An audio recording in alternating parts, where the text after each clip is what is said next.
What's up guys, Shane here with Fugatech 3D Printing, and today we're checking out some PLA from Stronghero.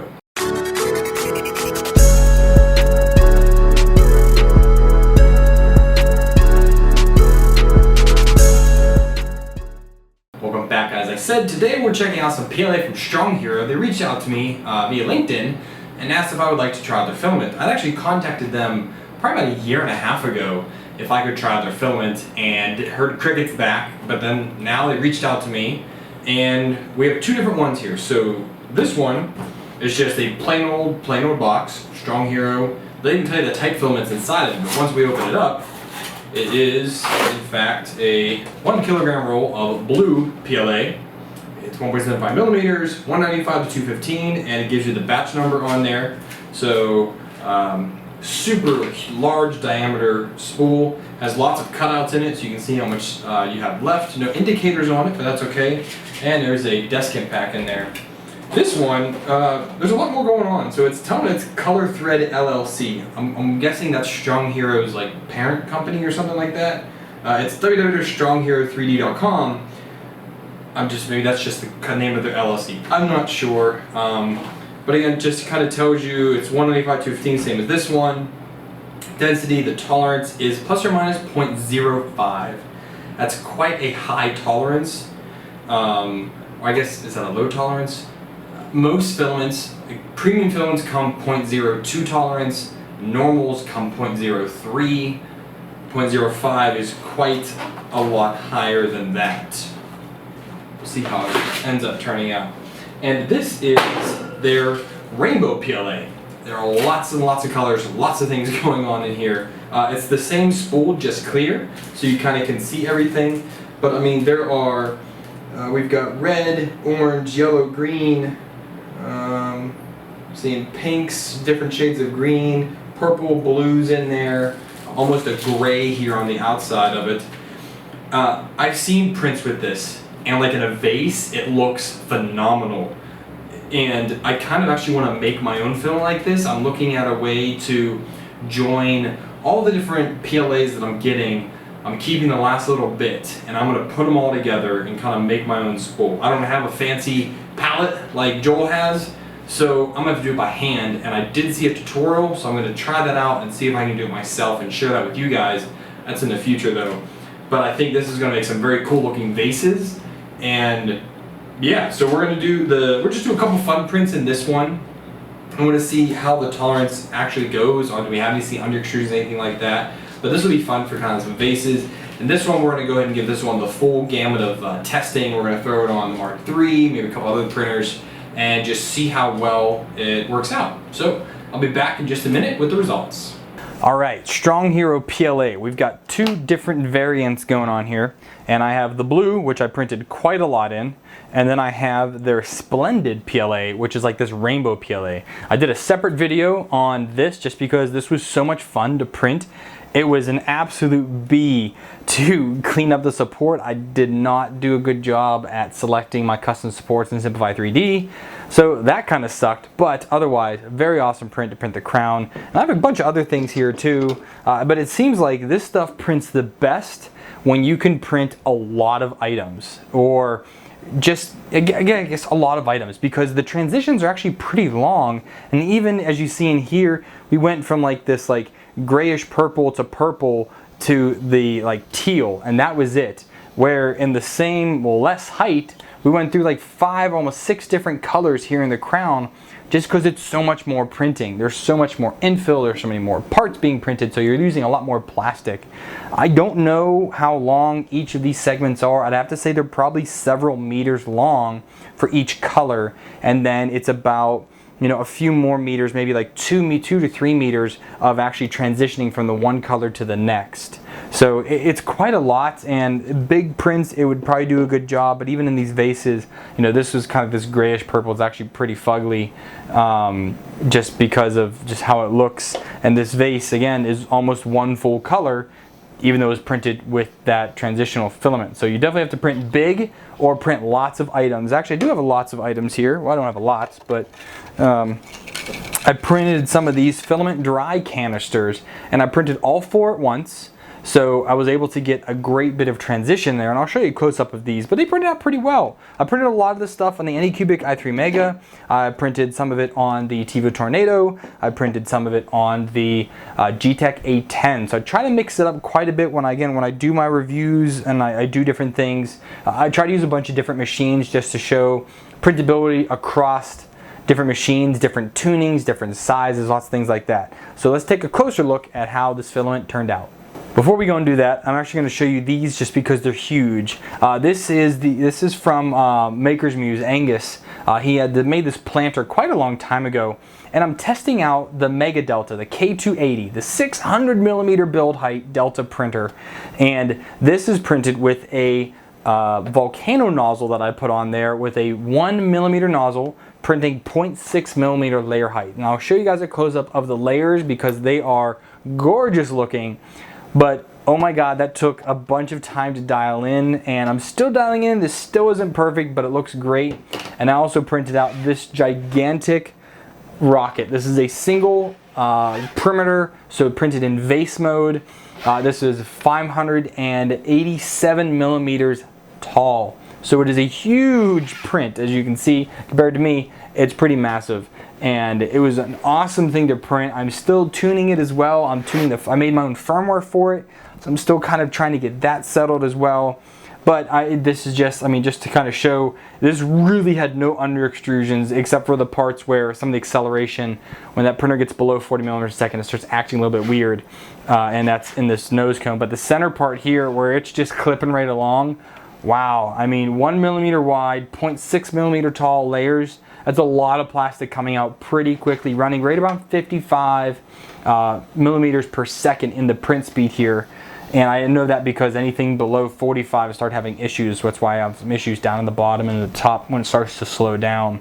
But yeah, this was a crazy awesome big print, and I learned a lot from this. So I'm definitely gonna have to do some more tuning and get this stuff fully dialed in. So now let's take a closer look at these prints.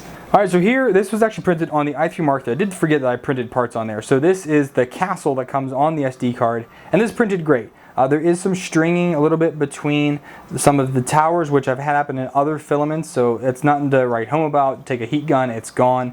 But this is a pretty detailed model. This took about 12 hours, I think, to print this out at a 0.15 millimeter layer height. So, great quality print, and the filament performed really well. I also printed off of the SD card their benchy. Again, perfect print, printed on the textured PEI. You can see that there. Everything turned out really well. It bridged, very well how it should. Again, but there was no real issues with this at all. It just printed well. And then went ahead and printed one of the Make Anything lockpick puzzle. This is number 9. This is printed on the Tivo Tornado, and basically once you print it, it prints in place. You just have to kind of give it a good wiggle and pull, and it separates. I did have to use a little bit of a X-Acto knife right there because it was just a little too close, but other than that, it turned out great. This is a really difficult puzzle, this one, at least to me it is. I'm not a lockpick person, but see, there's one of the false gates, takes you all the way up to the top.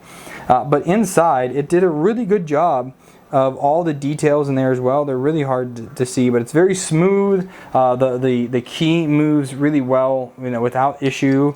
And this is a fun puzzle. It took my wife a shorter time to solve than me. She's a little better at these puzzles than I am. But once I finally got it, I was able to do it again just in a few minutes. But I did this quite a while ago, so I can't remember the path anymore. Shoot. All right, then of course my maker coin. On again, the i3 Mark III. Textured PEI sheet. It came out great. Just how regular PLA should come out. It turned out absolutely great. No lifting anywhere. Over the supports, it did really, really good job. You can see in there, you can barely even tell that there were any supports actually there. So I'm very happy with how this turned out. And again, I really like this color. The blue is a very vibrant blue. It's very consistent in thickness and in the color. So I'm happy to see that. All right, moving on to the Splendid PLA. I ended up having a clog on the A10 when I started printing this. So, and I think it was happening before, but this part printed out okay, but then I started seeing issues. I had another print completely fail after this, but I don't really care about that. I care about the color. It's almost the same throughout the whole print. It was just up here it started to change color a little bit. Well, that's no fun. So I went in and printed out my maker coin. And again, no fun. it's all green. You know, it started really green down here and it started kind of transitioning up to like this, you know, blue-green, yellowish going there. But yeah, I mean, it just, this takes what, 8 to 10, about 10 meters this takes. So almost the same color throughout 10 meters. Here's a twisted heart vase I was talking about. It looks ugly. It looks like this gray to grayish purple, you know, just because it doesn't use much filament at all. It only uses a few meters of filament. You know, it just doesn't look really good. It looks really dull. Great print quality, no under extrusions, you know, great coming off the printers, but it just, the color is not there. And I went ahead and tried doing the Lego crystal form, and this turned out good, but again, it went from like the gray to the purple to this blue up to the teal. You know, it looks pretty cool, but not as cool as I wanted it to be. So I went ahead and printed out Joffrey's crown from Game of Thrones, and this prints in 4 parts, 1, 2, 3, 4. They're all the same. You just print it 4 times, glue it together, and you're off to the races. Now, I did mess up my supports a little bit on this, so the behavior over where supports was, it was not fantastic. I used a little too many supports on this. So, but overall, it's pretty good. But it went from like, you know, the green to like a really good green, yellow up to orange, to red, to purple, up into the gray purple color. But yeah, I was very, very happy with this. I did a separate video just on this to kind of show people how to print something like this. I'm trying to do more videos like that. But anyway, I really liked it, and I'm not finishing it. I think this looks pretty cool as a rainbow crown. All right, the last thing I tried were these filament dry boxes. So this is for some desiccant to go into. I bought some rechargeable desiccant, and I did these kind of a unique way. So I printed these without that on there, obviously. So I printed all 4 of them like this. They went from purple to blue to the teal, you know, greenish teal, up into more teal, and then now it's going into yellow green. Well, so what I did was I printed the 4 of these, and then I printed the 4 tops, which sit on the bed like this. So this is up top. You know, it doesn't need any support or anything like that. So whenever you screw it in, because that's about the same transition as the top was, it looks like it fits. It looks like it's supposed to be there. So it looks like it's going from, you know, the purple to blue to teal to the yellow green. I think that turned out really well. You know, these are pretty cool little models. If you have any desiccant, that the rechargeable kind, you just, you know, pour it in the top, close it up, but it has an extra air vent through here, so plenty of air is getting in there and it's drying out your whatever area it's in. I printed 4 of these. So I have 4 great big, how big are those? Like 44-liter bins, or 44-quart bins is what I have. Yeah, 44-quart bins. And these are going to go in each one of those with some rechargeable desiccant to dry it out. So that's all the prints.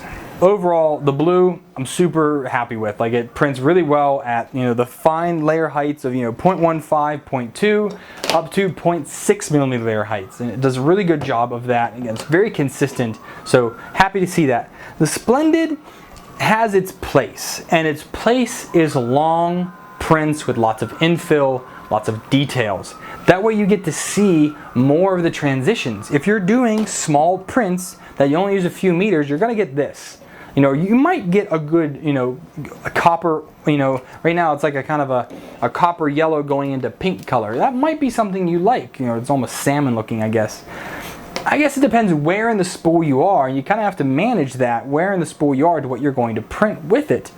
I just know that printing something a lot more intricate with a lot more parts. I mean, this was 17 hours to print all 4 of these parts in one go on the Anycubic i3 Mega. I got a lot of transitions in there, lots of filaments being used in this. These other prints, not so much. So kind of be aware of that if you're going to go with their Splendid PLA for the transitions. You're going to do a big long print. I probably could get a good bit out of something like this, because this took a ton of filament. I mean, it's a millimeter thick, you know, walls, 0.6 millimeter layer heights, a lot of filaments going out here. So I probably would have seen a lot of transitions. And maybe I'll do one, just post it up on Instagram or something like that with what I have left on here, throw it onto the Mega Delta and let it shoot it up and see how it performs and what kind of layers we're looking like, you know, the transitions we look like doing extreme extrusions with something like that.